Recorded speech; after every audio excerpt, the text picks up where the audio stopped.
If you're a member of the cathedral congregation, or if you're a cathedral volunteer, or if you sit on one of our advisory committees, then you should have had an email from me in the last 24 hours setting out the arrangements for our Christmas worship this year. On one view, there's not much that's different about it. We will have two carol services, evensong on Christmas Eve and Christmas Day, a Eucharist at midnight and two on Christmas morning. We'll even have the family service, and I'm assured it will feature a live donkey. So far, so familiar.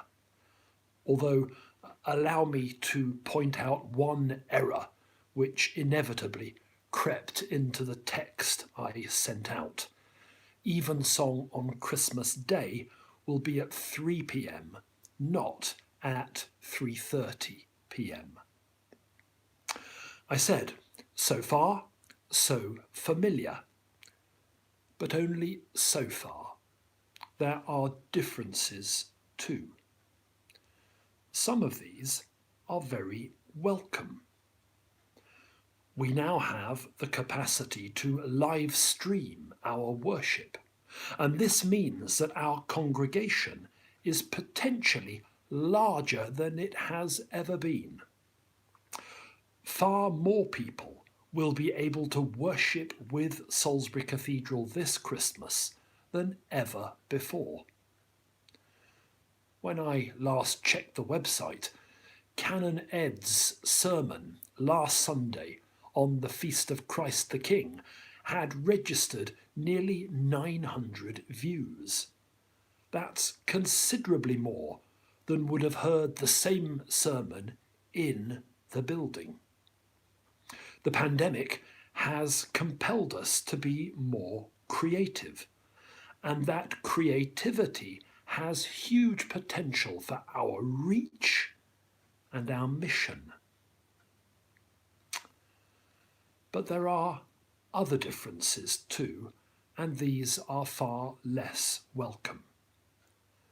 The need to be COVID secure means that the numbers attending each service in person will be drastically reduced. Some of you may not be able to secure a seat. Some of you may be disappointed. I won't apologise for the seriousness with which we approach COVID security. Our priority must be your safety and your well-being. An outbreak of the virus caused by carelessness in the cathedral would have huge, colossal repercussions and do great damage to us. So we will maintain hygiene measures and socially distanced seating and all the restrictions we have become used to. And that means we will have considerably fewer worshippers in the building than we would normally have. To enable as many of you as possible to have a fair chance of securing seats, there will be no reserved places in the cathedral at Christmas this year. My family aren't guaranteed seats, nor are the bishops, nor are any of our colleagues. Everyone will have the same opportunity to book online or by phone. The details are in the email I sent or on the cathedral website. I'm asking you to book only for one service.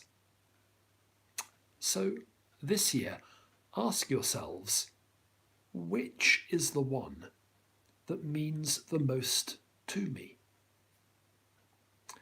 If you're a communicant Anglican, then I expect it will be one of the 3 Eucharists. If it's not your custom to receive Holy Communion, then you might consider coming to an evensong or a carol service. And for the services that you can't attend in person, please, please, please join us online. Make the most of it. We all know, despite the Prime Minister's announcement this week, that this Christmas will be unlike any other we've known. So make the most of it. You'll never have a chance again to attend evensong in your pyjamas. Invent some new traditions. As the service begins, light a candle at home, open the mince pies or the chocolates, pour yourself a glass of your favourite something. Your cathedral, our beautiful sacred space, will be doing its job. It will be doing what it always does, offering worship to Almighty God and celebrating the birth in our midst of his Son, Jesus Christ.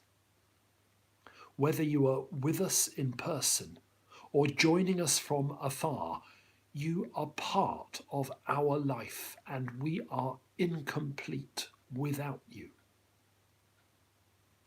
This year, this is how we must celebrate Christmas. But we're Christians, and it's Christmas that we're celebrating. That means that we'll do it with hearts full of hope. Bless you.